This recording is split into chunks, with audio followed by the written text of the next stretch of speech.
Padre João Seabra, já ouvimos tudo, um sacerdote católico, padre jesuíta, a parafrasear Karl Marx e a dizer que as outras religiões é que são o ópio do povo. Isto não é abusivo? Isto não foi de maneira nenhuma a posição da Igreja Católica. O que é abusivo é a televisão apresentar um comentário do padre João Caniço como sendo a posição da Igreja Católica. Quer dizer, todos os responsáveis católicos foram ouvidos um por um, os responsáveis religiosos foram ouvidos um por um, e depois sobre a Igreja Católica mostra-se uma imagem do senhor patriarca, do cardeal Ribeiro, que quando a lei da religião religiosa já foi aprovada no pontificado de Dom José Policarpo, e um comentário do padre João Caniço completamente fora do contexto. Portanto, isso é que é abusivo, o tratamento que a televisão deu a isto.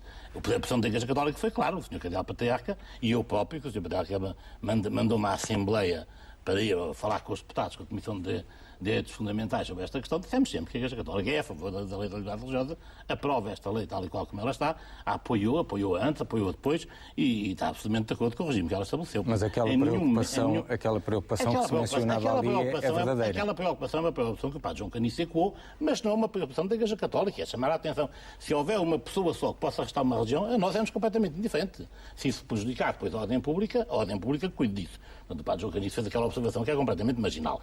A posição da Igreja Católica acerca da liberdade religiosa é clara. A Igreja Católica é a favor. Qualquer tentativa de mistificar esta posição, que é clara, é uma tentativa de mistificar. Digo só mais uma coisa, há pouco mais um minuto para dizer que insisto, diante da resposta que o professor Jorge Martins me deu, que aquilo que eu referi, eu não disse que ele tinha mentido, disse que ele tinha usado uma posição pouco científica, porque foi ele próprio que disse que os mortos em Inquisição eram 1200 anos, ou seja, 3 por ano, insisto, 5 por ano. Ora, 5 mortos por ano não são poucos nem muitos, são 5 por ano. No contexto de centenas de pessoas que morriam todos os anos nos tribunais portugueses, não é um acontecimento social relevante.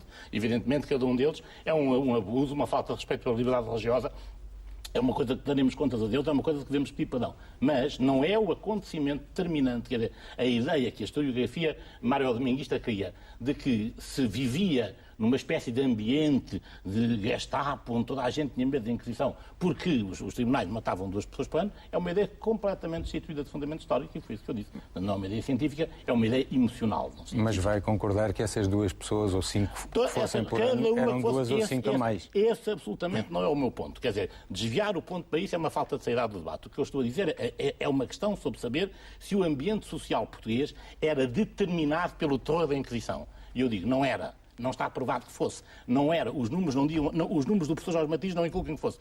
Daí deduzir que eu manifesto indiferença por essas 5 pessoas é um ataque ad hominem, desonesto e incapaz de intervir num debate como este. Jorge Martins, esta lei da liberdade religiosa, que comentário lhe merece? Bem, eu vou tentar ser breve, mas eu estou a perder com o Sr. Padre João Seabra 2-1. Já está indignado por 2 vezes e eu só uma, não é? Já estou a perder por 2-1. Eu não estou nada indignado, estou obviamente que os 40 mil processos que estão na Torre do Tombo atestam da situação que se vivia em Portugal naquele período, não vale a pena insistir muito nisso. Devo dizer, não me interrompa, desculpe, não me interrompa, que eu também não interrompi. Não me faça gastar o tempo a pedir para não me interromper. Acontece que, por exemplo, o Padre António Vieira foi por nomeadamente defender a liberdade de culto para os judeus, foi condenado pela Inquisição. Não foi por isso, não foi por isso também. Foi por isso não também. Foi por isso, não foi por isso também. Julgado e depois conhece mal o processo, foi por isso também. Conhece mal o processo, foi por isso também. Não, o senhor diz que foi por isso, não foi por isso. Isso pode ter entrado. Foi por causa das doutrinas dele sobre o Quinto Império, como muito bem sabe. Mas olha que foi. Leia bem o processo dele, porque olha que foi. Está ali e não foi por isso. Olha que foi. Portanto, eu não queria terminar sem dizer em relação à liberdade religiosa que é uma lei de liberdade de facto religiosa, foi bem acolhida pelas minorias étnicas, como se sabe.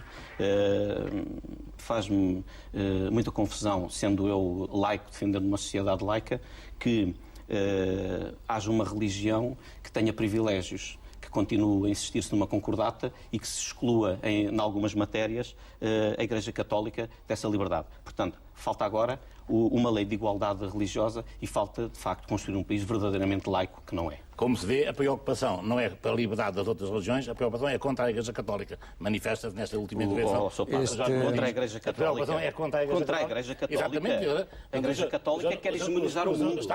Em vez de estar preocupado com a liberdade das religiões, estou preocupado, tem pena que ele... Estou preocupado que a Igreja Católica não se limite a governar a sua Igreja e quer governar a sociedade portuguesa. Não quer que nenhuma Igreja governe a sociedade portuguesa. Não é falso isso. É verdadeiro, é completamente verdadeiro. A lei da liberdade religiosa. Este debate que se destinava a ser sobre a liberdade religiosa foi em grande parte um debate marcado ainda pela sombra da Inquisição, como se viu, e ficamos hoje por aqui, sem a pretensão de ter esgotado o tema. Até para a semana, se tudo correr bem.